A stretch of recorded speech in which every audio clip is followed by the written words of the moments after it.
Buenas. Hola, hola a todos, ¿cómo están? Bienvenidos otra vez al ciclo El Espacio en Nuestra Vida. Yo soy Micaela Notti y estoy con mi amigo Nicolás. Nicolás Paganini. Hola. ¿Cómo andamos, Mico? ¿Todo bien? Muy bien.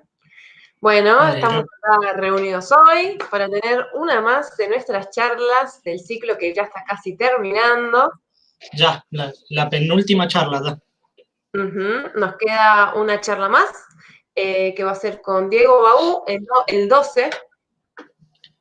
Vamos a estar hablando de cómo viajar a otro planeta. Vamos a ver qué fórmula secreta nos da Diego. ¿Cómo? Vamos a ver qué fórmula secreta nos da Diego. Sí, él es el director del planetario, así que vamos a estar charlando con una persona que está muy metida en el tema. Esperemos que lo puedan aprovechar y que puedan ir programándosela, pueden activar la notificación, suscribirse al canal para que les llegue y así no se la pierdan. Y después pueden ver todas las charlas que estuvimos haciendo que van a quedar grabadas y que pueden seguir viendo cuando quieran porque es un material tremendo para compartir y para aprender un montón. Hoy tenemos un invitado. Además, mientras más se suscriban al canal, más nos ayudan a difundir las charlas y todo lo que estamos haciendo, así que suscríbanse, le dan a la campanita, comparten el video, hagan todo, igual que en nuestras redes. Avísenos si se escucha bien, yo tengo un poquito de delay por ahí, por eso me apresuro, Nico, y te piso. Avísenos si se está escuchando bien el audio y corregimos cualquier cosa. Bueno, ¿qué más queremos contarles? Queremos contarles que seguimos recibiendo donaciones para hacer el libro que queremos presentar en el Congreso Argentino de Tecnología Espacial, que va a ser el año que viene. Que justo hoy tenemos un invitado que tiene la información del Congreso en su cabeza, así que enseguida le vamos a pedir que nos hable un poquito. Excelente, de una, tal cual. Así que bueno, ahí les dejamos el link para que vayan a nuestra página. Es súper fácil donar, aunque sea con 100 pesos, usando Mercado Pago, haciendo una transferencia. Saben que hacemos esto porque nos encanta, porque nos gusta, pero para editar un libro hace falta plata porque no se vive del aire. Así que esperamos que eso pueda materializarse, que puedan acceder a ese libro y probablemente podamos hacer una preventa también de ese libro para el que le interese y se lo van guardando, se van reservando el ejemplar. ¿Me escuchás? Sí, perfecto. Estaba leyendo los comentarios acá. Vamos a presentar hoy a nuestro invitado de honor realmente porque es una persona que tiene muchísima trayectoria y ya está trabajando para la NASA y es una persona que siempre impulsa la actividad espacial argentina, aunque no está físicamente hoy en Argentina, está en Grand Forks, en Estados Unidos, en North Dakota. El señor Pablo de León. Él es doctor, ingeniero aeroespacial y tiene una especialización en ciencias del espacio de la International Space University. ¿Qué más podemos decir, Nico? Hola, sí. Pablo. ¿Qué tal? ¿Cómo, Pablo? ¿Cómo están, chicos? ¿Qué tal? Hola, ¿qué tal? Buenas tardes. Bueno, muchas gracias por estar acá. Estábamos justo comentándole a la gente en qué trabajabas vos. Pablo ha diseñado trajes espaciales, ha sido un asesor principal en el diseño de trajes espaciales para la NASA, como el NDX-1 y el NDX-2.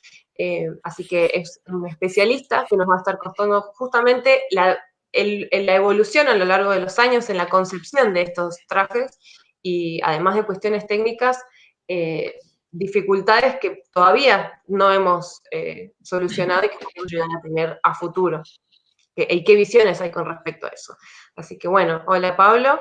Bueno, vos nos dirás qué nos vas a contar hoy. Bueno, básicamente voy a tratar de condensar una hora, algo que necesitas años para aprender, así que voy a tener que achicarlo bastante. Pero si les parece bien, en 2 palabras nada más, quería comentar el tema del CATE que estaban hablando ustedes hace un momentito. Efectivamente, el año que viene vamos a hacer el 11º Congreso Argentino de Tecnología Espacial. Hemos elegido hacerlo en Mendoza, en la Universidad de Mendoza.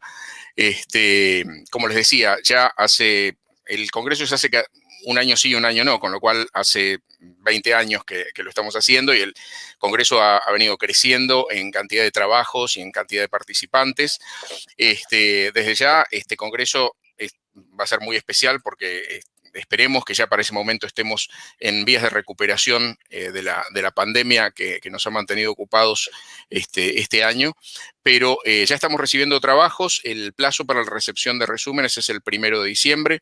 En la página de la Asociación Argentina de Tecnología Espacial, yo no sé si ustedes tienen por ahí el link específico de la página del Congreso, pero ahí está la información para quienes quieran presentar resúmenes. Estamos teniendo una cantidad de resúmenes en varios temas. Han llegado varios que yo recuerdo del tema satélites, de vehículos espaciales, lanzadores básicamente. Hay algunos también del tema de educación espacial, de diferentes proyectos. Hay de sensores remotos, que nos llegó justamente uno el otro día de Brasil. Así que están las puertas abiertas para justamente la recepción de los trabajos, la recepción del resumen.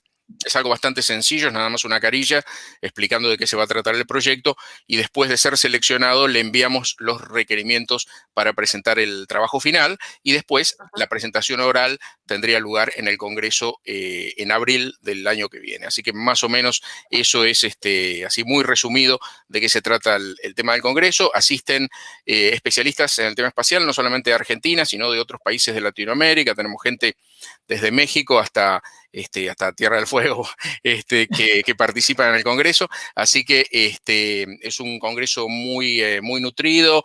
Tenemos siempre gente que viene a visitarnos de Colombia, de Brasil, de Perú, de Chile, de México también. Así que los invito, si les interesa, que vean la página del Congreso y si tienen ganas, si están trabajando en algo interesante, que lo compartan con todo el resto de la comunidad espacial.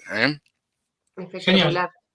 Sí, además, bueno, me parece que está bueno incentivar justamente a que no solamente profesionales, sino que estudiantes también se animen, si ya están desarrollando cosas, a compartirlo, porque a veces no necesariamente tiene que ser algo que ya esté lanzado, que ya esté en el aire, ¿no?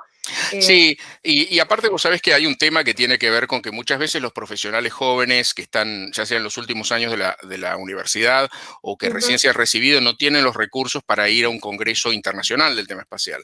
Entonces, de alguna manera, el CATE es un congreso establecido a lo largo de los años, que sirve para crear tu currículum y para ir estableciéndote como un profesional del sector, y en realidad es el único congreso latinoamericano de estas características que se viene haciendo desde hace tanto tiempo. Así que está abierto tanto para los más veteranos, así, o para los profesionales jóvenes del sector.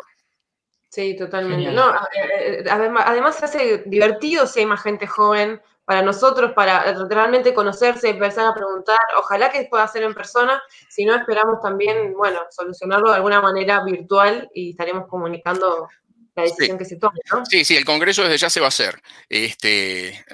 Por supuesto, depende de las circunstancias. Nosotros intentamos desde ya que sea en forma presencial, como se han hecho los 10 congresos anteriores. Si fuera una razón como la que estamos viviendo, que no estuviera resuelta para abril, se va a hacer virtualmente, pero de una manera o de otra vamos a tener CATE el año que viene. Bueno, genial, perfecto. Bueno, Pablo, tenemos gente de todo el país, tenemos gente que te está escuchando desde acá de Córdoba, donde estoy yo, también desde Mendoza, desde El Cerco, provincia de Buenos Aires. Muy bien. Hay gente que está saludando en el chat. Les queremos decir que pueden dejar sus preguntas para el final y cuando él termine nos volvemos a incorporar y le mostramos las preguntas en pantalla y charlamos un ratito más.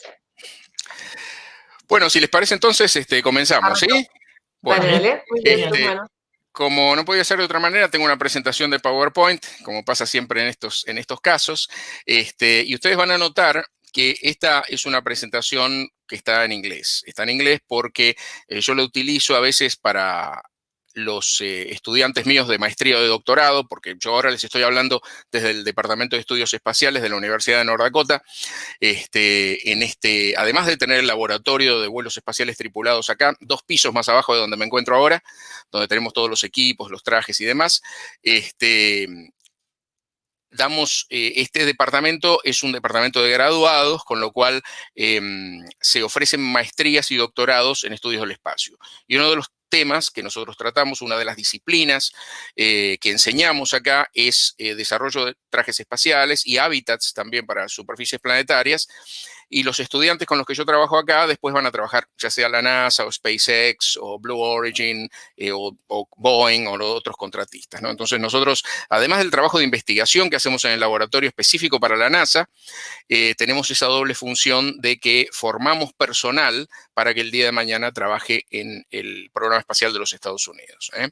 Así que, bueno, como les decía, voy a hablar un poquito del pasado, el presente y el futuro de los trajes espaciales. Desde ya, bueno, les quiero agradecer, chicos, por la presentación y a la Mars Society Argentina por la invitación para esto y aparte por la energía y la fuerza de voluntad de mantener y hacer estas charlas, ¿no? Así que el agradecimiento para ustedes también y por supuesto todos los que nos están viendo.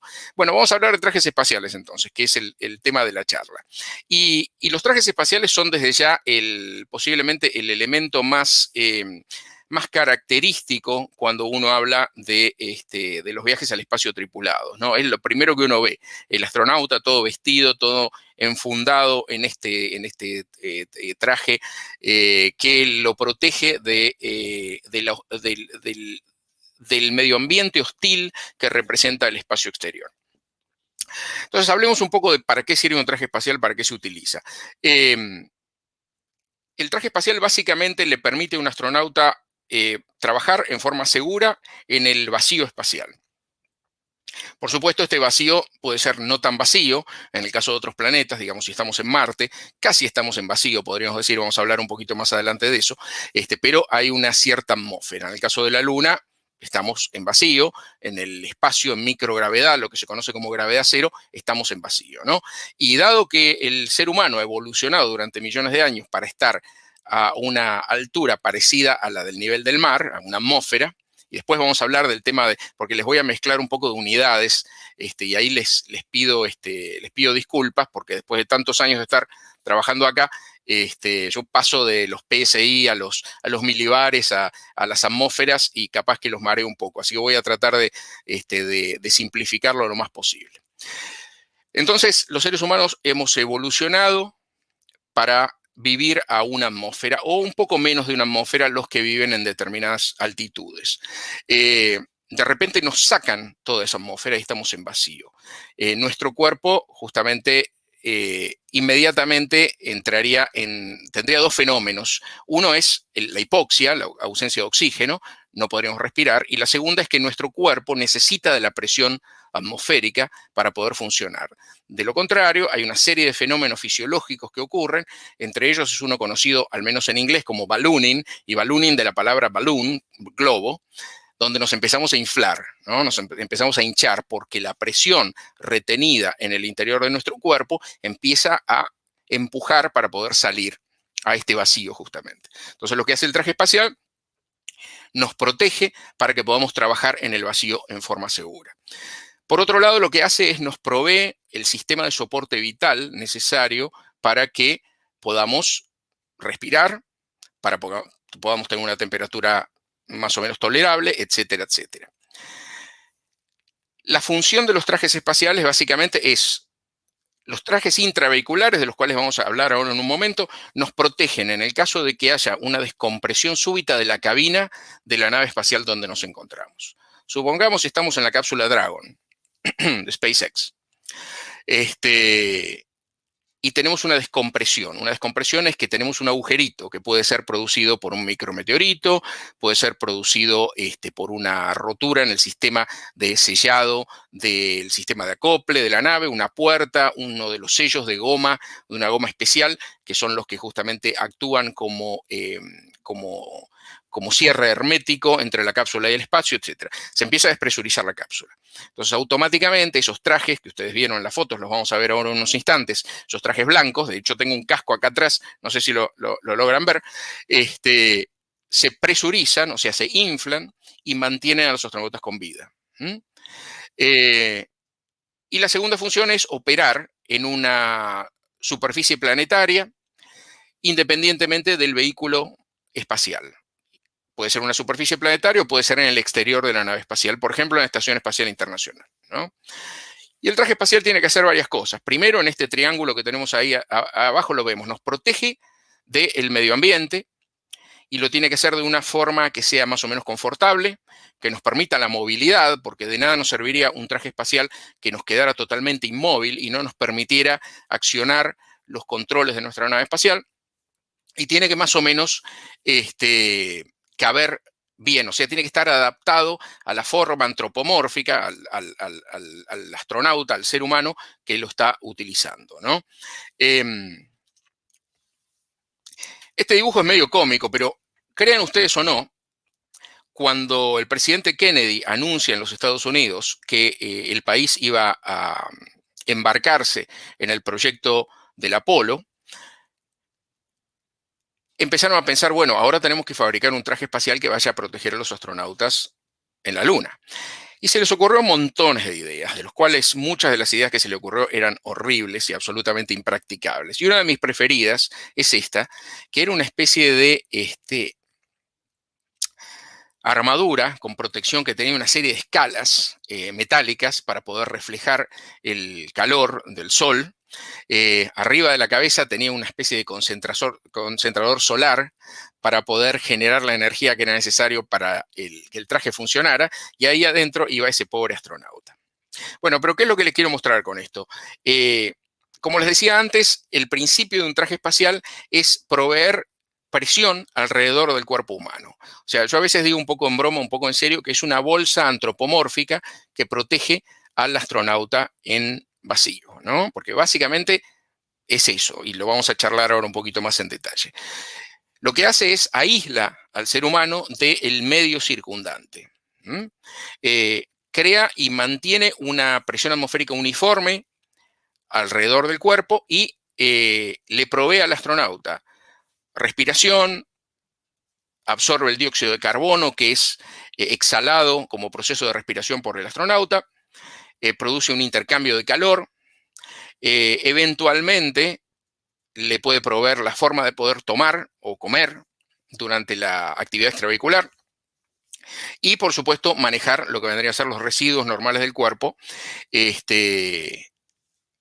durante el tiempo que dure la actividad extravehicular. El nombre actividad extravehicular, en inglés EVA o EVA, Extravehicular Activity, quiere decir cuando el astronauta se pone el traje espacial y sale al exterior de la nave. Muy bien.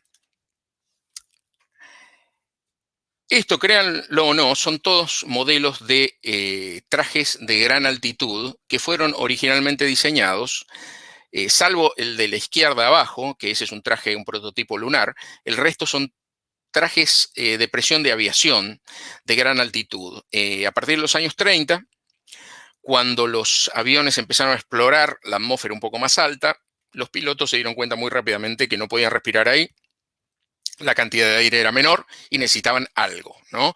Y en un punto determinado necesitaban algo más que una máscara de oxígeno, necesitaban una protección para todo el cuerpo, para obviar esto que les comentaba antes del tema del ballooning o que el cuerpo se empezara a hinchar para dejar salir la presión atmosférica que tenía dentro. Entonces, ahí vemos, por ejemplo, arriba una especie de armadura metálica que inclusive si lo ven al costado tiene como un limpiaparabrisas ahí al costadito, porque era para aviones de cabina abierta. Ese es un traje de gran altitud italiano.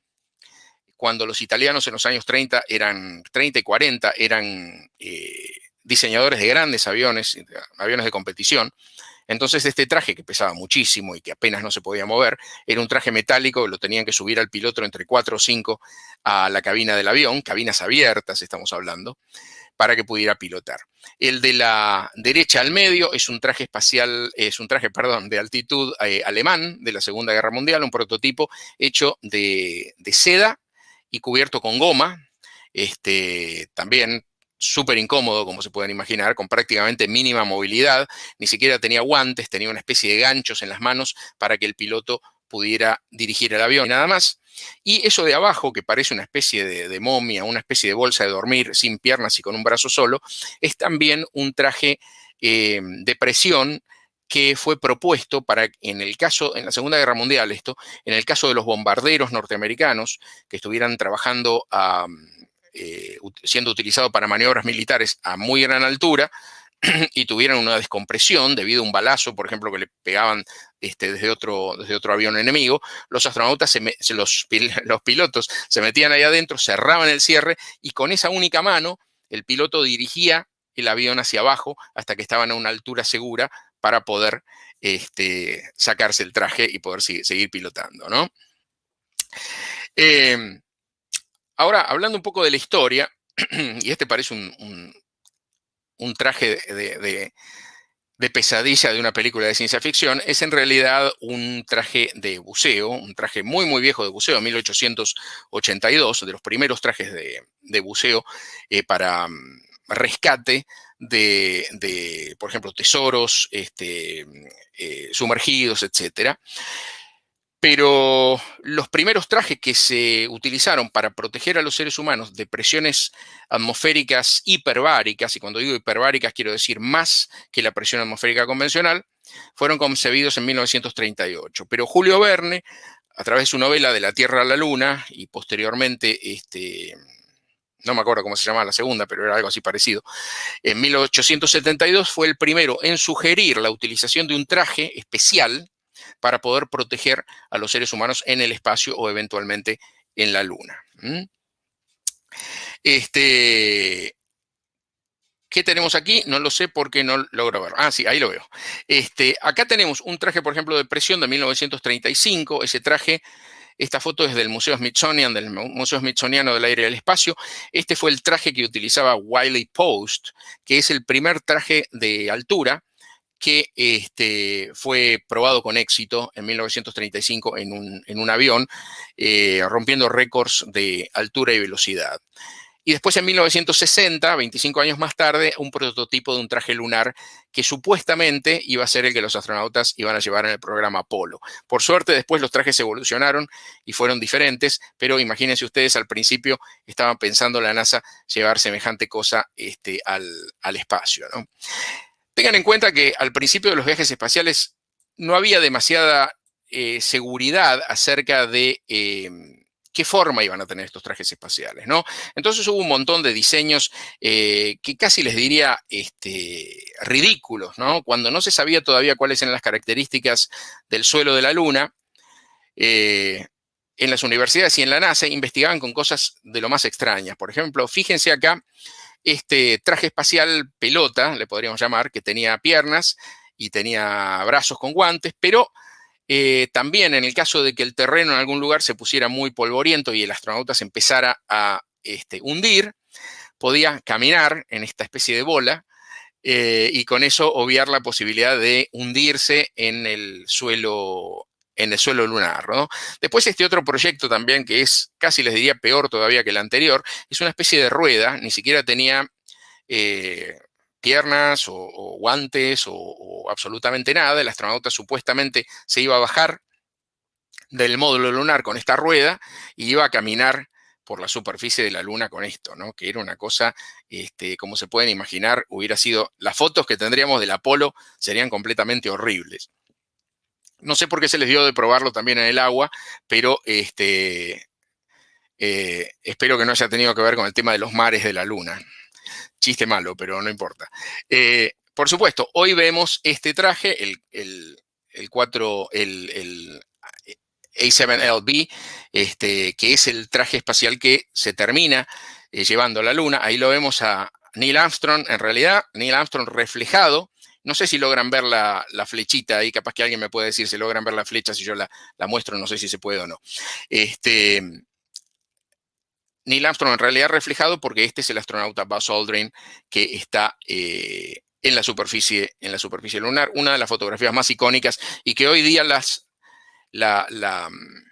de alguna manera la asociamos con el concepto del astronauta después de tantas veces que la hemos visto, ¿no? Pero en realidad los trajes espaciales son muchísimos, desde las épocas de Yuri Gagarin, el primer ser humano en viajar al espacio en 1961, hasta ahora, y acá hay algunos trajes espaciales, solamente algunos de los más conocidos o los más populares, pero a lo largo de los años ha habido muchos modelos que curiosamente tienen demasiadas cosas en común, y después vamos a charlar de eso, y es que utilizan técnicas de construcción que tienen 70, 80 años.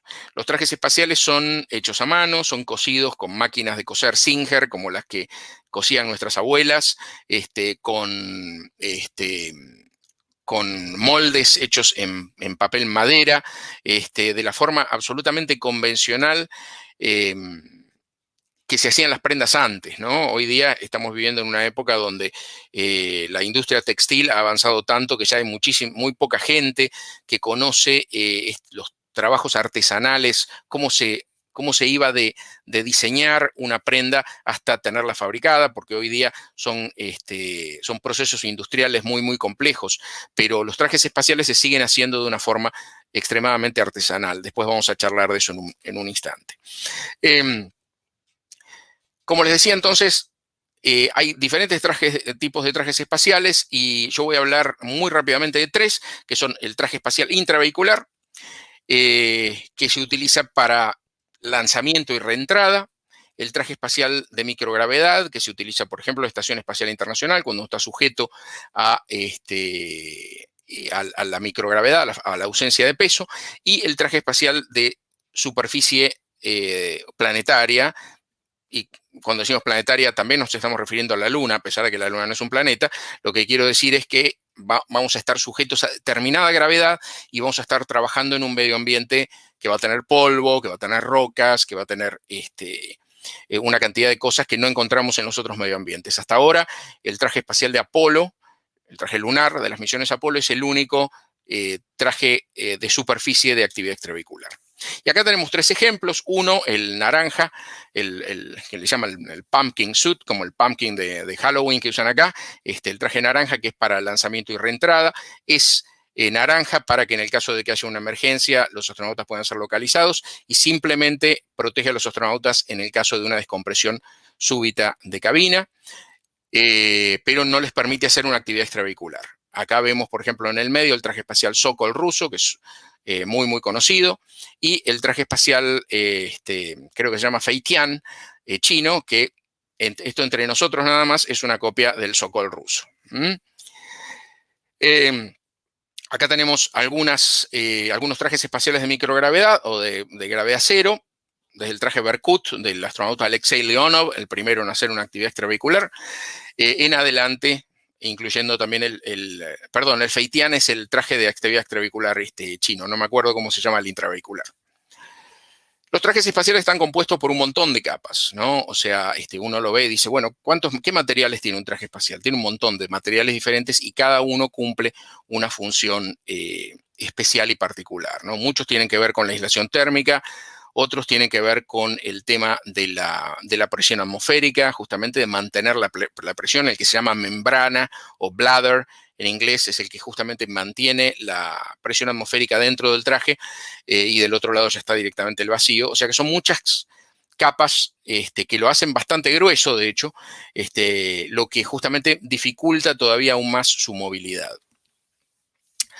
De ejemplo de traje espacial planetario, nada más tenemos el traje de Apolo, como les decía antes, ¿no? Entonces, el traje espacial típico, como el que conocemos de una película un documental que vemos, una película de ciencia ficción, tiene una mochila, tiene un casco, etcétera, etcétera, etcétera. Estos son los elementos, digamos, que todos conocemos de un traje espacial, ¿no? Pero, por supuesto, es mucho más complejo. Como les decía antes, el traje espacial nos provee presión, la presión atmosférica que necesita el cuerpo para funcionar, y esto es independiente del oxígeno, ¿no? Es la presión que justamente nos aprieta y nos mantiene uniformemente sujetos a una presión atmosférica determinada. Después tenemos el tema del oxígeno que necesitamos para poder respirar, el control de dióxido de carbono, que es lo que exhalamos en nuestra respiración. Concentraciones de más de 3% de dióxido de carbono son venenosas, por lo tanto tenemos que mantener el dióxido de carbono, que no se nos llene el casco de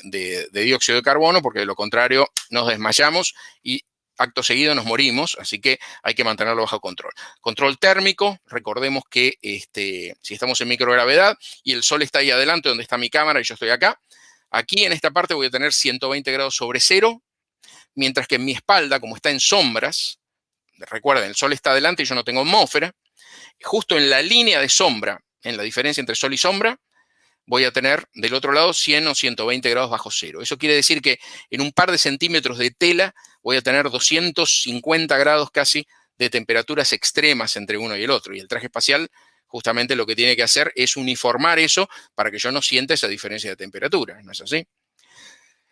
Control de humedad, lo saben muy bien, quizá no tanto mis amigos de Mendoza, pero en Buenos Aires, cuando la humedad pega fuerte, fuerte, y tenemos casi 100% de humedad, estamos con el ánimo por el piso, con lo cual un buen control de la humedad es también importante. El traje espacial, si yo no tengo sistema de control de humedad, lo lleno de agua de mi propia respiración, ¿no es cierto? Porque cada vez que yo exhalo, estoy liberando agua que yo tomé y que posteriormente sale en parte como proceso de mi respiración.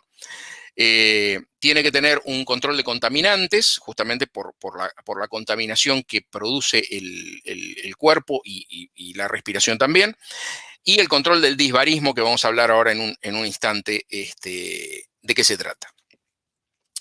Por supuesto, la mochila del traje espacial es toda una pieza de ingeniería. No voy a hablar en detalle de ella porque no nos daría el tiempo, pero acá es donde está el oxígeno, donde están los separadores de dióxido de hidróxido de litio, que son los que remueven el dióxido de carbono, las baterías, el sistema de agua, los sensores biológicos,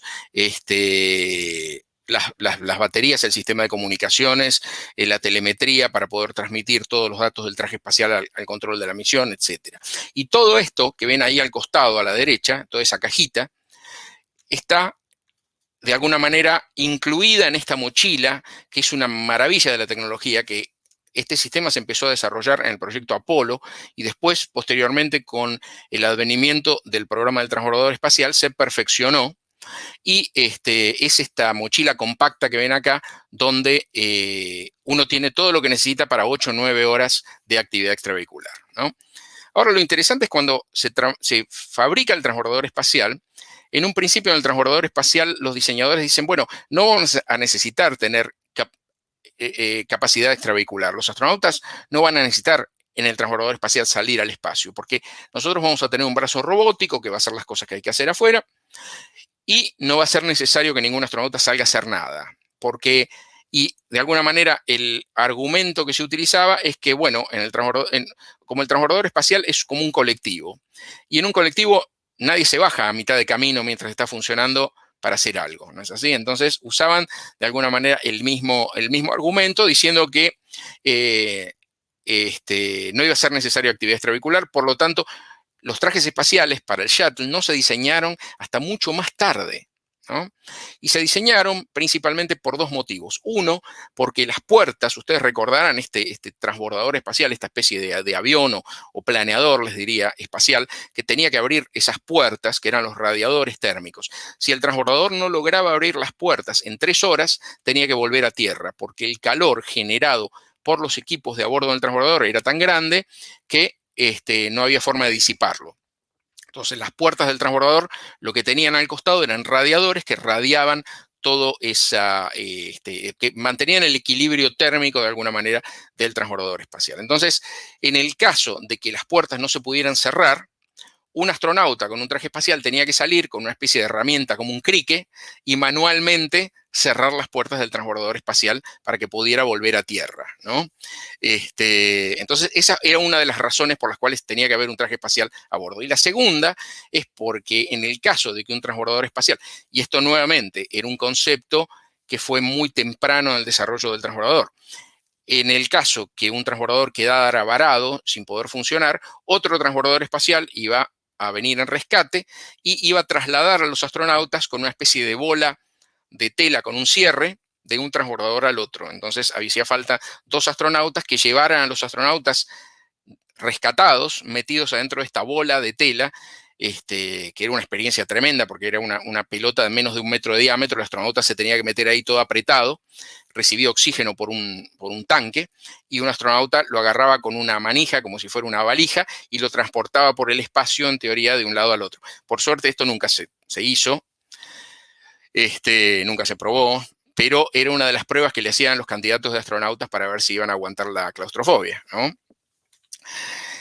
Desde ya que la experiencia nos demostró otra cosa, nos demostró que las actividades extravehiculares fueron absolutamente fundamentales para el programa del transbordador espacial, porque la puesta del telescopio espacial Hubble o cualquier otra de las naves espaciales que se pusieron, reparación de satélites que se hizo, y ni hablemos de la construcción de la Estación Espacial Internacional, nunca se podían haber hecho si no hubiera sido por las actividades extravehiculares, ¿no?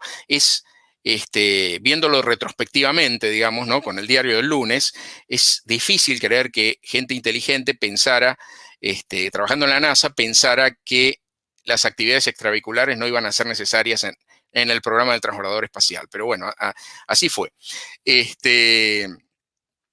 Voy a seguir adelante. Entonces, ¿cuáles son los principios operativos de un traje espacial? Y para hablar de esto, de alguna forma tengo que retrotraerme y contarle un poquito del tema de fisiología para que entendamos, bueno, por qué es necesario un traje espacial. Hablemos de la atmósfera de la Tierra, que es la atmósfera en la que nosotros evolucionamos por un muy, muy, muy largo tiempo, donde tenemos que tener en cuenta que en la mezcla de gases de la atmósfera, nosotros tenemos, y lo vamos a hablar en números muy generales, 80% de nitrógeno y 20% de oxígeno. Los porcentajes no son exactamente estos, pero para simplificarlo. Ahora, a medida que yo voy ascendiendo en la atmósfera, sigo manteniendo los mismos porcentajes. 80% de nitrógeno, 20% de oxígeno. No voy a hablar de argón y un montón de cosas, helio, etcétera, que tenemos en la atmósfera, simplemente generalizando. A la medida que yo voy subiendo, se mantienen los mismos porcentajes de mezcla de gases, pero, cuidado, va descendiendo la presión atmosférica, la presión barométrica, ¿no? Esto lo que quiere decir es que yo, a nivel del mar, como casi me encuentro yo ahora, muchos de ustedes, capaz que en Mendoza no tanto, estoy a una altura determinada. A medida que yo voy subiendo, las moléculas de aire empiezan a separarse de a poquito, van separándose, separándose, separándose, hasta que en un punto determinado, alto en la atmósfera, a, no sé, 35 kilómetros, las moléculas ya están separadas más de 1 metro una de otra, con lo cual a los efectos prácticos ya estamos en vacío. A medida que ascendemos, por ejemplo, una cosa es estar a nivel del mar, lo vemos en este gráfico, y yo voy, por ejemplo, a Denver, Colorado, que es acá a un par de horas de avión de donde me encuentro ahora. Está mucho más arriba, le dicen la 1 Mile High City, la ciudad que está a 1 milla de altura, ¿no? Pues ya está a 1.600 metros de altura. Ahí la presión atmosférica es muy inferior a la que yo me encuentro ahora acá. Y si sigo subiendo, voy hasta los 5.000 metros de altura, es el punto de máxima altura para la presencia humana. Subiendo más, y eso por supuesto, gente que ha evolucionado y se ha adaptado a esa altura durante muchísimo tiempo, ¿no es cierto? No es lo mismo de repente alguien que está acostumbrado a estar a nivel del mar que alguien que, y esto tenemos muchísimos ejemplos que tiene un montón de nombres, depende del lugar donde se encuentren. Creo que en Bolivia se le llama el soroche, por ejemplo, o el apunamiento, etcétera, etcétera. Y a medida que sigo subiendo, necesito oxígeno suplementario. Si voy a escalar el Monte Everest, por ejemplo, necesito oxígeno suplementario. Si me voy a La Paz, Bolivia, y ahí tienen una foto con un hermoso estadio, ¿no?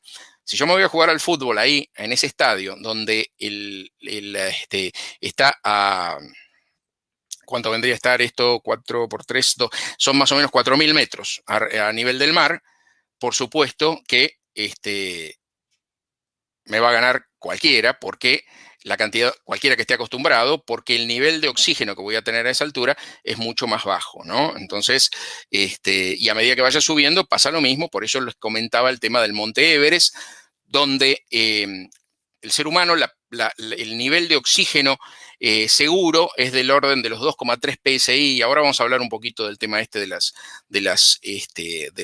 medidas. Yo no debería usar PSI, pero estoy demasiado acostumbrado. Para que tengan en cuenta, una atmósfera es 14,7 PSI. Hablemos de 15 PSI. Vieron que las llantas de los autos se miden en PSI, creo que en Argentina también, y uno, digamos, una llanta de un auto que la tiene a 30 PSI. 30 PSI son más o menos dos atmósferas, 2 veces la presión atmosférica a nivel del mar. Si yo tengo menos de 2,3 PSI de oxígeno puro, directamente tengo hipoxia y me muero. En la cima del Monte Everest, la presión parcial de oxígeno es de menos de 1 PSI, con lo cual por eso necesitamos oxígeno complementario, si no tenemos un montón de problemas físicos. Y esto es como lo que les decía recién del tema del neumático. La tenemos más o menos a 2 atmósferas. Y si nosotros dijéramos, bueno, hagamos una cosa, inflemos nuestro traje espacial a 1 atmósfera, que es 14,7 PSI, o no me acuerdo cuántos milibares. ¿Qué pasaría? Lo que pasaría es que el traje espacial sería totalmente inmóvil. Yo no tendría la posibilidad de poder moverlo. Sería rígido como una tabla. No lo podría mover. Porque a medida que la presión crece, la movilidad sufre justamente y se reduce. Por eso no puedo doblar un neumático de auto que esté inflado a 30 PSI. ¿No es cierto? Es totalmente rígido. A su vez es flexible porque se comprime, pero es rígido. Lo mismo me pasaría en un traje espacial que yo lo inflo a 1 atmósfera. Entonces tengo que hacer un truco diferente, y voy a pasar un par de diapositivas de imágenes acá. Entonces lo que yo tengo que hacer, como un traje espacial inflado a 14,7 PSI o 1 atmósfera es como tratar de doblar una barra de acero, lo único que puedo hacer es bajar esa presión atmosférica. Pero al bajar esa presión atmosférica, si yo la bajo más de determinado nivel, empiezo a tener hipoxia porque no tengo suficiente oxígeno para respirar. Acuérdense que tenemos estas 2 cosas que necesitamos, la presión y el oxígeno. Necesito algo de presión, pero también necesito oxígeno. Y mi oxígeno no puede ser menos de 2,5 PSI, con lo cual lo que hago es bajar la presión atmosférica, pero aumentar la cantidad de oxígeno. Por eso los trajes espaciales están todos llenos de oxígeno puro. Eso no es una mezcla de gases, sino es puro oxígeno, en una presión atmosférica muy inferior, en este caso a 1/3 de atmósfera, y eso nos permite una solución de compromiso entre la movilidad y la cantidad de oxígeno que necesitamos para respirar y la presión mínima que necesita el cuerpo para poder funcionar. No voy a hablar de las leyes de Dalton y de Henry porque nos llevaría un rato largo, ¿no? Pero porque esto habla más que nada de las presiones parciales y todo eso, no vamos a ir para ese lado. Pero uno de los señores que se ocupó de todo este tema a fines del siglo XIX y principios del siglo XX fue John Scott Haldane, un médico y fisiólogo que empezó a observar los problemas que tenían los buzos los primeros buzos que iban a hacer trabajos de reparación o rescate de tesoros, etcétera, que se quejaban en algunos casos de dolor en las articulaciones y en algunos casos más graves, parálisis o muerte, que tuvo una cantidad de nombres diferentes a lo largo del tiempo y básicamente tenían que ver con lo que se denomina decompression sickness o la enfermedad de descompresión. Y la enfermedad de descompresión tiene que ver cuando uno sale de una presión determinada y va a otra presión determinada. En el caso de Scott Haldane, él la observó en presiones atmosféricas más fuertes que la de una atmósfera, porque estamos hablando de abajo del agua. En el espacio o a medida que subimos en la atmósfera tendríamos el fenómeno inverso, pero igual de todas maneras tenemos un resultado bastante parecido. Y no voy a ir acá la fórmula, así que quédense tranquilos, pero hay una hay una tarea que los astronautas tienen que cumplir que se llama pre-breathing o no me acuerdo ahora cómo se dice en castellano. Bueno, pre-breathing vamos a usar entonces.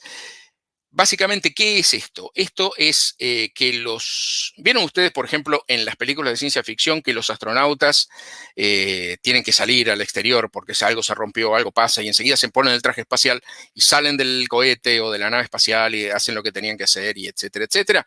Bueno, eso en realidad no puede ocurrir. ¿Por qué? Porque de la forma que hoy día estamos haciendo actividad espacial, la presión atmosférica, supongámonos, de la Estación Espacial Internacional, es de 1 atmósfera. Y mi traje espacial tiene una presión de 4,5 psi, que es 1/3 de la atmósfera. Entonces, los astronautas, para pasar de 1 atmósfera a 1/3 de atmósfera, necesitan desnitrogenarse. Ahí está, encontré la palabra que estaba buscando antes. Desnitrogenarse. Desnitrogenarse es básicamente respirar desde una máscara oxígeno puro durante varias horas para eliminar del torrente sanguíneo y de las articulaciones las burbujas de nitrógeno que tenemos como resultado de estar en una atmósfera común que tiene 80% de nitrógeno. Entonces tenemos que sacar todas esas burbujas, porque si no las sacamos, cuando pasemos a una presión atmosférica más baja y solamente de oxígeno, esas burbujitas de nitrógeno que tenemos alrededor de todo el cuerpo se van a inflar, por lo menos 3 veces. Y en algunos casos, si esas burbujas se encuentran en el cerebro, en el corazón, las articulaciones, bueno, lo mejor que nos puede pasar es que no tengamos una en las articulaciones, pero si tenemos una en el cerebro o en el corazón, podemos causarle parálisis a los astronautas o matarlos directamente. Entonces necesitamos hacer un proceso que no lo voy a hablar acá en detalle porque de vuelta es para charlar esto durante horas, que tiene que ver con meter a los astronautas en una pequeña cámara, como tenía la Estación Espacial Internacional, o ponerles una máscara de oxígeno y que durante horas, en algunos casos 4 o 5 horas, estén respirando oxígeno puro hasta que su cuerpo se haya desnitrogenado y los astronautas puedan salir pueden ponerse el traje y poder salir al exterior. Hay formas de resolver esto, pero hasta ahora en los vuelos espaciales de los últimos 40 años, les diría, no se ha hecho. Se hizo antes y de eso vamos a hablar en un instante. Voy a seguir adelante con esto porque ya les digo, esto es para charlar un rato largo. Ahora, ¿qué les decía? Antes, en el programa, por ejemplo, Géminis o en el programa Apolo, un astronauta no necesitaba desnitrogenarse para poder salir al exterior. ¿Y esto por qué era? Tengan en cuenta acá en este gráfico donde dice cabina, ¿no? Total cabin. Esta es la presión total de la cabina, ¿no? A la que se encontraba su nave espacial. Fíjense, por ejemplo, en el caso de Géminis, donde se dieron las primeras actividades extravehiculares norteamericanas, estaba presurizada a 5 psi, que es 1/3 de una atmósfera terrestre, y era 100% de oxígeno. Su traje espacial, cuando estaba inflado, era de 3,5 psi, por lo tanto, entre 5 psi y 3,5 del traje espacial no necesitaban desnitrogenarse, ¿no? Ya se habían desnitrogenado estando con una cabina de oxígeno puro. Ahora, muchos de ustedes me dirán, bueno, pero la cabina de oxígeno puro trae un problema como le trajo a los astronautas del Apolo 1, donde se terminaron incendiando los astronautas y la cápsula en una prueba en tierra. ¿Por qué eso ocurrió? Porque en esa prueba en tierra, en lugar de estar presurizando la nave a 5 psi, como nos indica acá, la estaban presurizando en tierra a 14,7 psi a 1 atmósfera. Y por eso ocasionó ese incendio. Cuando uno reduce la presión atmosférica a 5 psi, aunque sea 100% de oxígeno, el riesgo de incendio que uno tiene dentro de la nave espacial es el mismo que tenemos acá a nivel de tierra, porque no tenemos más oxígeno. ¿Ok? Entonces ahí está un poco la diferencia. Lo hice en medio sencillo, ¿no? Fíjense que acá donde estamos hablando del pre-breathing al final o desnitrogenación, los tiempos de desnitrogenación son 0, 0, 0, 0 y recién a partir del programa del transbordador espacial empieza a entrar este pre-breathing porque el transbordador espacial fue creado de tal forma que como iba a ser un colectivo, iba a subir y bajar y subir y bajar y subir y bajar, lo quisieron hacer de presión 14,7, o sea, 1 atmósfera. Espero no hacer mucho lío con esto. Así que este tema de desnitrogenarte te da tiempo para pensar en el lío que te metiste cuando aceptaste esa solicitud de hacerte astronauta. Hablemos un poquito de los trajes espaciales para el futuro, ¿no? Hasta ahora, la única nave espacial planetaria fue hecha hace 50 años, el único traje espacial de superficie fue hecho hace 50 años, el traje espacial del Apolo, pero para trajes espaciales para volver a la Luna, como las misiones van a ser mucho más largas, y ni hablemos para Marte, van a necesitar otros requerimientos diferentes, ¿no? Las misiones de Apolo eran muy breves, ir y venir, pum, pum, llevar las rocas y volver a Tierra. Para volver a la Luna, como parte de Artemis o Artemisa, estamos pensando otro tipo de traje y vamos a tener que diseñar un tipo de trajes completamente diferentes a los que se habían hecho hasta ahora, ¿no? Desde ya, como hablamos, la actividad extravehicular es crítica para la exploración planetaria. Requiere la exploración planetaria un tipo de traje espacial diferente, distinto a los que tenemos hasta ahora. Cuando se diseña un traje espacial hay que hacerlo en forma conjunta con el resto de los diferentes subsistemas del traje espacial. Hay un montón de anécdotas para contar, ¿no? De casos que pasaron, por ejemplo, en Apolo, donde la Grumman era el contratista del módulo lunar y ILC Dover y Hamilton Standard hacían el traje espacial y entre ellos no se hablaba mucho. Entonces, cuando los de Grumman hicieron la puerta, que era circular, la puerta original del módulo lunar, cuando hicieron las primeras pruebas, vieron que la mochila, que el astronauta no pasaba por la puerta, ¿no? Porque los diseñadores de trajes espaciales no hablaban con los que estaban diseñando el módulo lunar. Lo que le quiero decir con esto es muy importante que los diferentes grupos todos hablen entre sí para que justamente creen un sistema que sea compatible con el resto de la estación, con el resto de la nave o cohete o sistema que se está diseñando. Entonces, ¿cuáles son los temas principales cuando nosotros comparamos un traje espacial de gravedad cero versus con uno planetario? Bueno, uno es el peso. Mientras que mi traje espacial en gravedad cero puede pesar 300 kilos, yo no puedo llevar 300 kilos de traje espacial a Marte, donde tengo 38% de la gravedad terrestre, y estoy hablando de el pobre tipo va a tener que llevar 100 kilos de peso a cuestas. Imposible. Entonces yo tengo que bajar el peso actual de un traje espacial que está en el orden de los 150 kilos. Lo tengo que seguir reduciendo para que los astronautas tengan que llevar menos de 50 kilos a cuestas, ¿no es cierto? Necesito movilidad de la cintura para abajo porque yo voy a estar desplazándome caminando sobre una superficie planetaria de la misma manera o de forma muy parecida de lo que yo lo hago en la Tierra. Por lo tanto, necesito tener piernas funcionales, cosa que para un traje de gravedad cero no es necesario. Yo no tengo que caminar a ningún lado. Mis piernas son inútiles. Solo las uso para acoplarlas en un sistema de soporte para poder usar mis manos. Pero no tengo que ir a ningún lado en gravedad cero utilizando mis piernas. Solamente utilizo los brazos, ¿no? Tengo el tema del polvo, el control de contaminación, cosa que no lo tengo en gravedad cero. El escenario térmico es diferente porque puedo tener una atmósfera y ya no puedo radiar el exceso de calor producido por mi traje espacial hacia afuera. El diseño de las botas también es importante, hasta el diseño de la suela que tengo que poner en las botas es importante. Y el tema del centro de gravedad del traje espacial, que no sea muy alto, para que el astronauta no esté tambaleando como estaban a veces en las misiones lunares, donde la mochila estaba muy arriba y mucho del peso de la mochila estaba bastante arriba, entonces el astronauta caminaba muy estable justamente porque tenía, se la pasaba tambaleando en un terreno desparejo, ¿no? Y hay muchísimas caídas de los astronautas en la Luna y demás. Las diferentes tareas que un astronauta puede hacer, ya sea en la Luna o en Marte, son muchísimas. Nosotros hemos identificado más de 300 tareas diferentes. Acá hay algunas nada más. No voy a ir en detalle de vuelta por falta de tiempo, pero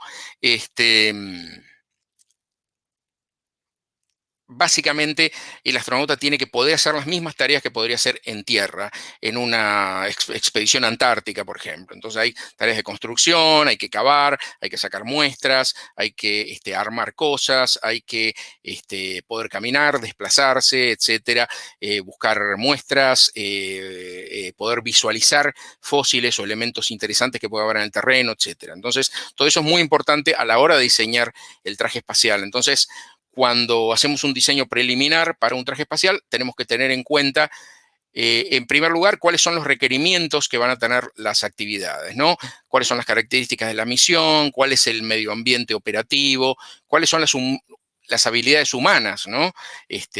Cuánto tiempo puede estar una persona en un traje espacial, cuánto tiempo puede estar una persona sin comer, cuánto tiempo puede estar una persona en un medio ambiente de estas características, ¿no?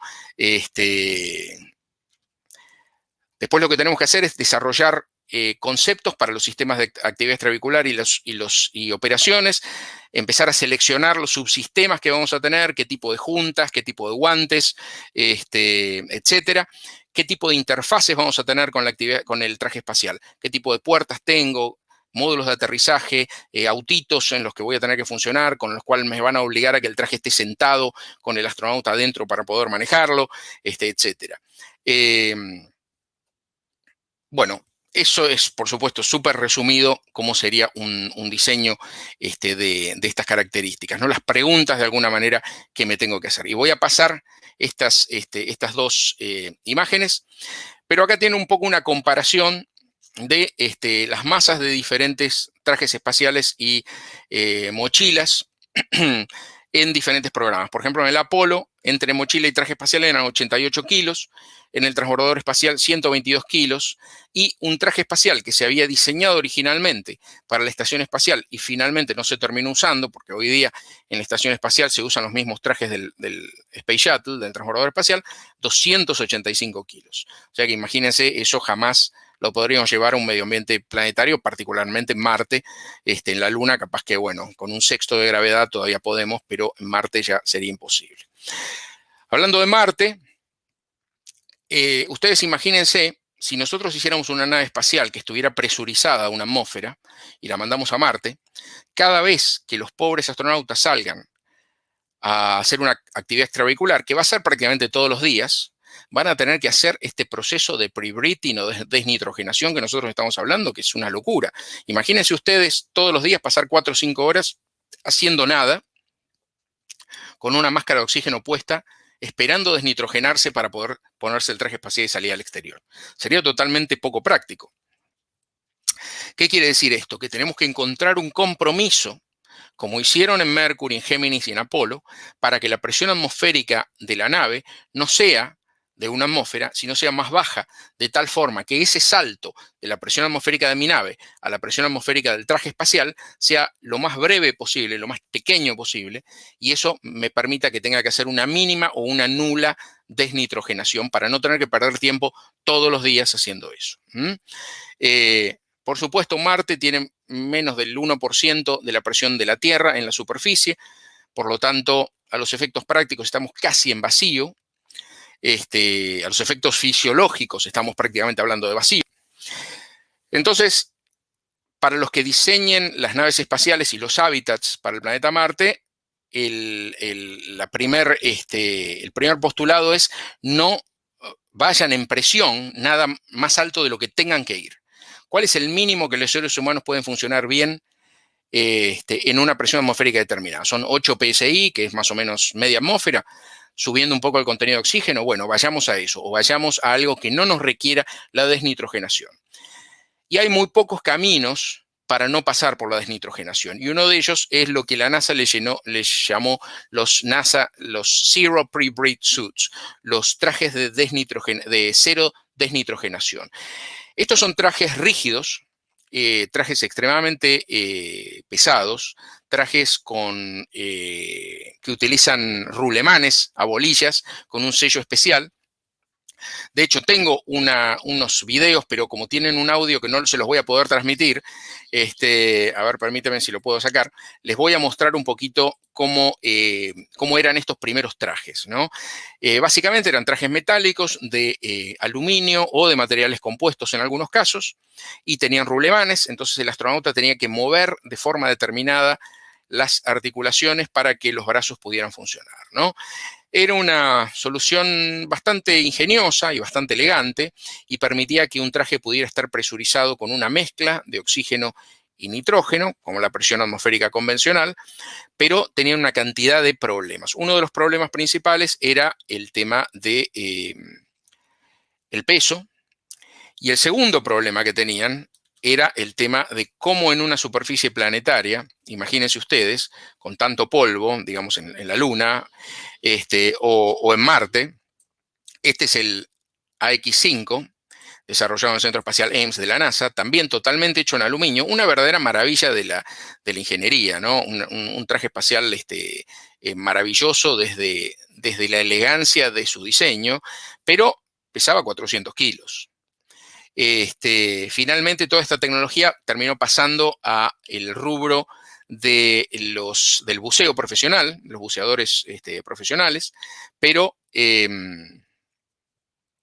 para los trajes espaciales era muy complicado, ¿no? Y si hablamos de una superficie planetaria, imagínense ustedes, llevamos esto y a los 2-3 días todos los rulesmanes se nos revientan por el contacto con el polvo lunar, que no hay forma de poder mantenerlo afuera, ¿no? Así que la NASA estuvo experimentando un poco con este tipo de cosas, pero si bien hoy por hoy siguen pensando en trajes de presión mayor, el gran problema son los guantes, ¿no? Y de hecho tengo aquí un guante de la Estación Espacial Internacional, aquí al costadito. Voy a poner esto así lo pueden ver. Este guante ha estado en la Estación Espacial Internacional en una serie de misiones y ha sido utilizado en 2 misiones del transbordador espacial. Imagínense ustedes, cuando esto está presurizado 1/3 de atmósfera, los astronautas apenas pueden mover los dedos bien durante un rato y después se empiezan a cansar, hasta que llega un momento que ya no los pueden mover más, ¿no? Que ya es demasiado cansancio. De hecho, los astronautas tienen que usar esos elásticos para ejercitarse, tanto hombres como mujeres, durante varios meses antes de ir al espacio y después seguir en el espacio haciendo estas tareas para poder doblar esto bajo presión. Imagínense esto si en vez de estar a un 1/3 de atmósfera, estaría a media atmósfera o a una atmósfera completa. Sería absolutamente imposible. Estarían los astronautas con las manos así todo el tiempo, ¿no? Así que esto lamentablemente no se puede incrementar la presión más allá de los 4 PSI, que son los que se utilizan hoy día. Así que les sigo contando otra opción, que es una de las opciones más preferidas de las películas de ciencia ficción, que son los que se denominan los Mechanical Counter Pressure Suits, o trajes espaciales de presión mecánica. Y estos trajes espaciales, lamentablemente, hoy por hoy obedecen más a la ciencia ficción que a la ciencia real, porque básicamente lo que se hace es, en vez de tener esta bolsa antropomórfica que yo les decía, que genera la presión en forma externa, lo que hace es aplicar una presión mecánica a través de las telas de este traje, muy, muy ceñido al cuerpo, bien, bien pegado al cuerpo, pero no pegado al cuerpo con una sola capa de tela, sino múltiples capas de tela, una arriba de la otra, como la que usaba acá el amigo Mark Watney en The Martian, en El Marciano, que lo que harían sería aplicarían sobre la piel la presión en forma externa, mecánica, a través de las telas, ¿no? Esto no es un concepto nuevo, ya las llamadas trajes de presión parcial, con los llamados capstan suits, que fueron usados en los años 50 por aviones como el avión espía U-2 de los Estados Unidos y otros aviones, utilizaban este método, una forma de comprimir. Soy yo en uno de estos trajes y les puedo asegurar que es horriblemente incómodo y no se puede llevar muchas horas. Entonces, en los años 60, el doctor Paul Webb de los Estados Unidos presentó este prototipo del Mechanical Counter Pressure Suit, que le llamaba el Space Activity Suit, que hizo una cantidad de pruebas, y la NASA en ese momento se dio cuenta que lamentablemente, y a pesar de la fuerza de voluntad, era extremadamente difícil poder utilizarlo. Primero porque ahí pueden ver, tienen un par de técnicos tratando de vestir a este voluntario. Son múltiples capas de tela, 4 o 5 capas de tela, una arriba de otras, extremadamente ceñidas, donde generaban externamente esa presión para que el cuerpo del astronauta no se expandiera, ¿no? Y lamentablemente este no es un sistema que haya demostrado ninguna practicidad por una cantidad de cosas, no solamente por la complejidad para ponérselo y sacárselo, sino también por la transición entre el cuello y el resto del cuerpo, ¿no? Porque la cavidad de lo que vendría a ser el casco sí efectivamente debería estar presurizada. Entonces, esto lamentablemente hasta ahora no funcionó. Quizás el día de mañana, en un futuro, con telas inteligentes podría llegar a que pudieran contraerse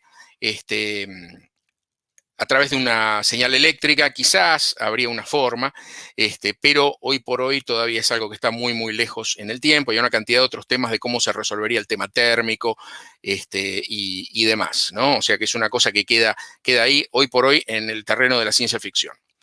Otro problema que tenemos con el tema de los trajes espaciales es la contaminación por el polvo. Los trajes, este es Eugene Cernan de Apolo 17, que nos da una idea ahí después de un par de caminatas espaciales, cómo estaba su traje espacial todo cubierto de polvo lunar. Y el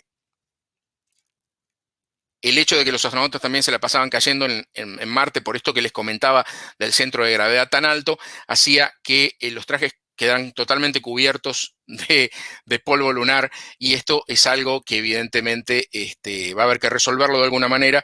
De lo contrario, los trajes espaciales en unas pocas caminatas ya no van a servir para nada. Entonces es uno de los temas que va a haber que resolver. Esto en menos de 24 horas de exposición al polvo lunar, ¿no? Quedaban totalmente cubiertos. Inclusive en algunos casos había penetraciones de las múltiples capas de tela, y ya empezaba a correr riesgo el astronauta debido justamente a la despresurización, ¿no? O sea que esto es uno de los temas más serios que ahora se están manejando. Voy a moverme un poquito más rápido para terminar de contarles este tema de la contaminación de polvo. Estas son observaciones microscópicas de las telas, donde se pueden ver los pedazos estas son pruebas que hicimos nosotros con el traje espacial NDX-1 en el Centro Espacial Ames, simulando tormentas marcianas, y cómo es el efecto sobre las diferentes telas del traje, qué es lo que pasa, etc. Por suerte, Marte es un medio ambiente que es más les diría, más amistoso que el de la Luna, justamente porque debido a la erosión de los millones de años, las partículas de polvo son mucho más suaves que las de la Luna. El tema lunar es un tema bastante complejo. Igual, de todas maneras, hay un daño ahí que lo vamos a tener que ir viendo, inclusive penetraciones en cuanto a las diferentes capas de tela, ¿no? Hablando muy rápidamente de la próxima generación de trajes espaciales, el NDX-1 es el primer traje que hicimos acá en mi laboratorio. Ahí lo pueden ver con una cubierta azul, porque este es un traje originalmente hecho para Marte. Y por supuesto, si bien para la Tierra el color naranja es el más adecuado, para Marte el azul es el más adecuado porque es el que menos abunda. Y acá lo pueden ver en algunas otras pruebas que estamos haciendo en Utah y en otros lugares. Este es el NDX-2, que es un prototipo lunar bastante más pesado, que tiene entrada posterior, como el traje espacial ruso Orlan. Se entra por atrás y después se cierra la puerta, como la puerta de una heladera, digamos. Y estos son tres diferentes modelos de trajes de la NASA, o pruebas de la NASA. El Z2, sirvió como modelo para lo que ahora es el traje del Artemis, que es el traje espacial que la NASA está tratando de desarrollar para volver a la Luna ya en el 2024, o sea, en poquitos años, si todo funciona bien, ¿no? Es un traje bastante pesado, de una fabricación bastante convencional, pero con tecnologías probadas, digamos, y que se basa un poco en este concepto que les mostraba acá antes del traje espacial NDX-2, con entrada posterior y un peso que desde ya no sirve para el planeta Marte, ¿no? Pero va a servir bien para la Luna. Por supuesto, como estamos en el siglo XXI, tiene una cantidad de cosas de electrónica y así de gadgets de diferente tipo que supuestamente lo hacen más interesante, ¿no? Tiene más chirimbolitos. Esto es un poco cuando fue la presentación del traje espacial. Fíjense ustedes, este es el traje de Artemis. Esto fue el año pasado. Fíjense cómo esta chica, la astronauta, se agarra y le cuesta subir con el traje puesto, justamente por el peso y el volumen que esto implica, ¿no? Y esto estamos hablando de la gravedad terrestre, que uno se crió acá, con lo cual sabe cómo caminar, etcétera, ¿no? Imagínense ustedes esto en la Luna, con una gravedad distinta y una forma de caminar diferente, ¿no? Hablemos brevemente de los trajes espaciales comerciales. Todos ustedes conocen el traje del amigo Elon Musk de SpaceX, que es un traje bastante particular, bastante revolucionario. Nuevamente es un traje de actividad intravehicular solamente, solo protegería a los astronautas en caso de una descompresión súbita de cabina. Yo acá atrás al costado mío tengo una réplica de uno de los cascos, se abre, como ustedes saben, por el medio. Por acá por arriba directamente tiene un sistema de apertura que ahora yo no estoy logrando hacerlo, pero se abre directamente y se cierra el casco para que los astronautas lo puedan tener abierto parte del vuelo y el resto del tiempo lo dejan, usualmente lo tienen cerrado en los momentos más críticos del vuelo, ¿no? Este fue utilizado por primera vez en la misión Demo 2 de la NASA, que terminó hace un par de meses. Y lo interesante es que la parte exterior fue diseñada por este señor José Fernández, que tiene un estudio en Hollywood que hace los trajes de Batman y todo eso, ¿no? Así que fue medio ahí una colaboración inédita entre Hollywood y una empresa espacial. Acá tienen algunas otras fotos de los trajes. A mí particularmente, a mucha gente le parecerá que son hermosos. A mí me van a disculpar, pero si yo tengo que elegir me quedo con los tradicionales, ¿no? Llámenme viejo o como quieran, pero para mí me siguen gustando más los otros. Este es el traje espacial de Boeing con la cápsula CST-100, CST-100. Que es una evolución de los trajes de Géminis por el tipo de casco y sistema que tiene, con un cierre. Deriva, digamos, del sistema de Gemini, de la misión de larga duración de 14 días, de Borman y Lovell. Hay otra empresa que se llama Final Frontier Design, que son unos colegas míos de New York, que hicieron un traje comercial también, que es que está acá. Es un traje parecido al Sokol ruso en algunas cosas, porque tiene este casco así que se abre y se cierra con un sistema parecido al Sokol. Y este es un traje de un profesor de una universidad en Portland State University, que se hizo un traje en su casa y quería probarlo en un viaje de gran altura con un globo, así que no sé en qué va a quedar eso. Espero que le salga bien porque el traje lo había hecho súper casero, así que espero que eso vaya a funcionar bien. Este es un traje mío del 2004, es un traje comercial, el DLH1. Y en lo que estoy trabajando ahora es hace cosa de un mes, recibí un subsidio de la NASA para el NDX-3, que es un traje experimental que vamos a hacer a mí me gusta verlo más así, con la bandera argentina, un traje experimental que está basada su construcción en tecnología de impresión 3D. Hemos logrado hacer impresión 3D de filamentos flexibles, de alta calidad y que soportan la presión, y estamos haciendo ahora todas las pruebas de presión para hacer un primer prototipo que funcione así de esta manera. Y con esto voy a ir terminando la presentación. Como conclusión les digo algunas cosas medias breves. Bueno, primero que las actividades extravehiculares van a ser críticas para la exploración planetaria, y esto no le presten mucha atención, es un video de una vieja película soviética de exploración lunar que está nada más para distracción. Hoy por hoy, a pesar de que los sistemas de trajes de Mechanical Counter Pressure lucen muy bien en las películas de Hollywood, no se pueden utilizar, quizás es una posibilidad para el futuro. Hay que diseñar para humanos de todos los tamaños, medidas y sexos. Ya sabrán cómo el tema del año pasado, inclusive de chicos, como pueden ver ahí en el video, bueno, no todavía chicos, pero quizá más adelante. El año pasado la NASA tuvieron que cancelar una actividad extravehicular porque, bueno, no había trajes para las astronautas mujeres que estaban ahí, hubo todo un lío por ese tema, etcétera. Así que va a haber que hacer trajes espaciales posiblemente a medida, va a ser el futuro. Todos que estamos trabajando en esto estamos súper entusiasmados con lo que va a ser el nuevo paso en la historia de la actividad espacial, que va a ser la exploración más continuada de la Luna, el establecimiento de bases permanentes ahí y posteriormente la exploración tripulada del planeta Marte, que ese va a ser nuestro próximo paso. Y con esto doy por terminado y, la presentación, y les agradezco mucho por haberme tenido la paciencia de escucharme, y pasamos entonces a dejar de compartir la pantalla. Bueno, muchas gracias. Gracias, Pablo.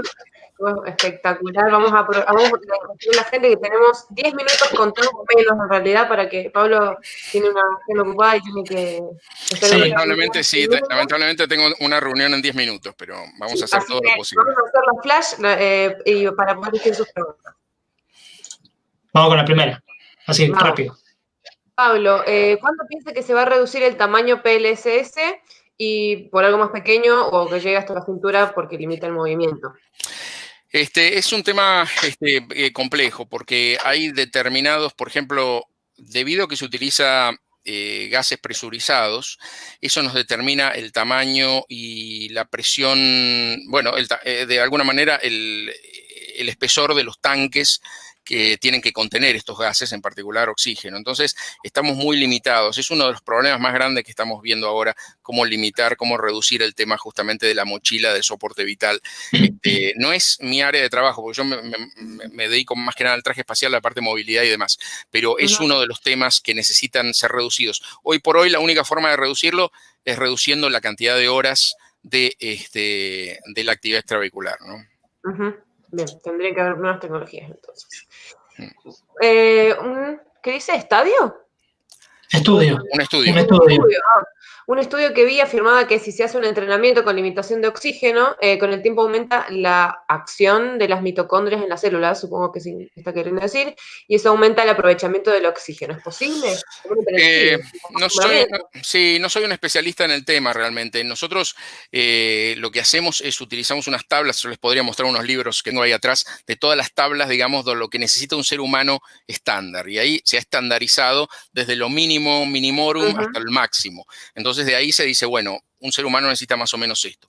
Sin duda puede haber, a través de entrenamiento y demás, un acostumbramiento, etcétera. Pero la NASA trata de buscar sistemas que funcionen en un ser humano normal, no de repente un superhumano, ¿no? Entonces, hoy por hoy, hasta donde yo sé, por lo menos en mi área de investigación, no se está teniendo en cuenta eso.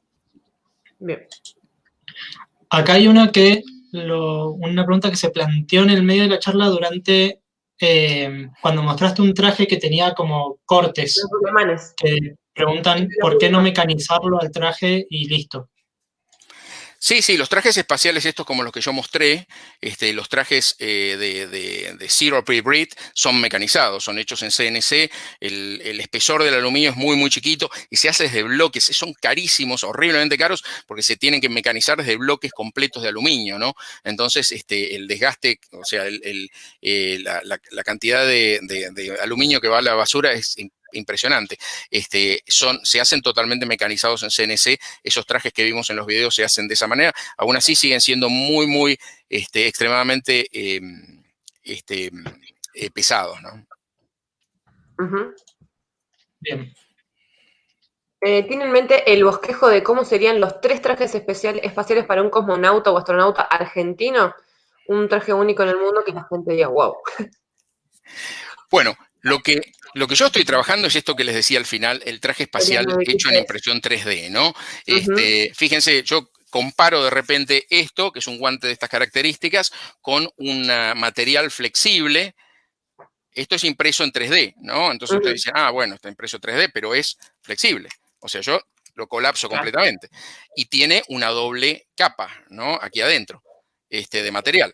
Entonces, por supuesto, hay que hacerlo más complejo porque tiene unas juntas y tiene diferentes elementos y todo esto, pero esto es los prototipos de lo que estamos empezando a probar ahora. Tenemos también en el tema de los diseños de lo que van a ser una de las capas simplemente de los guantes, pero es todo material totalmente flexible. O sea que para mí, el traje espacial de próxima generación va a ser totalmente flexible, porque este modelo, y esta es una de las capas, el llamado Restraint Layer, de un traje de la Estación Espacial Internacional, este modelo nosotros no lo podemos basar en para viajes espaciales de larga duración. Es absolutamente imposible, porque este nivel de construcción artesanal es algo que no lo podemos llevar más allá de la Tierra, ¿no? Estamos a 80 millones de kilómetros, lamentablemente no podemos depender de todo el ejército de modistas y sastres que fabrican una cosa como esta, donde ponen 2000 horas para fabricar un guante de estas características. O sea, es imposible hacerlo, con lo cual tenemos que tener otro tipo de tecnología, y por eso yo pienso que un camino puede ser este que yo les estaba comentando. Capaz que estamos equivocados y le estamos errando, ¿no? Justamente lo que la NASA está haciendo con esto es darnos la posibilidad de fabricar una serie de prototipos de estas características para ver si esto es posible o no. Bien. Genial. Bueno, ahí te quería preguntar justamente en relación a eso, como a grandes rasgos, ¿cuántas personas necesita un traje para desarrollarse? Tiempo y costo, así como un paquete a grandes rasgos, como para pensar en cuántos años podríamos tener, no sé, uno nuevo, bueno, o este que estás diseñando vos ahora. Mira, nosotros tenemos tenemos 3 años de tiempo. Mi equipo completo son más o menos 30 personas, que trabajamos en diferentes secciones y diferentes cosas. Hay especialistas, por ejemplo, en el Centro Espacial Marshall tenemos especialistas en impresión 3D. De hecho, ahí vamos a hacer algunas de las partes de los trajes, el casco y el hard upper torso, usando trajes, máquinas especiales que tienen ahí. Pero la intención es diseñar el traje de tal manera que el día de mañana pueda llevarse esa máquina o máquinas a otro lugar, Marte o donde sea, y los astronautas puedan fabricar las partes ahí y puedan hacerlo en el destino donde estén, asteroides, lo que sea. O sea que el equipo es más o menos de 30 personas. La cantidad de plata depende, porque depende hasta qué grado vos lo querés llevar, si ya lo querés llevar a nivel de vuelo. Nosotros, para hacer este proyecto en particular, tenemos $750.000, que en realidad parece un montón de plata, sobre todo si lo especifico, pero en realidad no es mucho cuando vos lo repartís en la cantidad de gente y laboratorios en los que tenemos que trabajar. No, pensé que iba a ser más en ese sentido. Mira, los trajes espaciales, no, este guante que tengo acá, por ejemplo, cuesta $85.000, aunque usted no lo crea. Justamente por la cantidad de miles de horas que yo les decía que son necesarias para que para poder fabricarlos, ¿no? Entonces, de alguna manera, reducir el tiempo de fabricación va a ser fundamental para disminuir el costo. Un traje espacial completo, como los que se encuentran, los 4 trajes que están ahora en la Estación Espacial Internacional, cada uno cuesta $22 millones. ¿Por qué?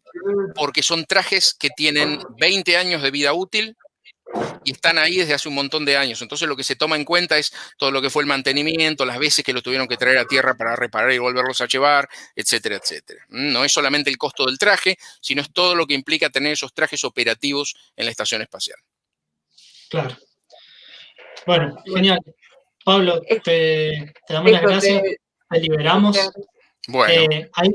Quedaron muchas preguntas, pero quedan para largo, para una charla larga. No sé si tenés algún lugar donde te las puedan mandar las preguntas o si nosotros te las podemos hacer llegar.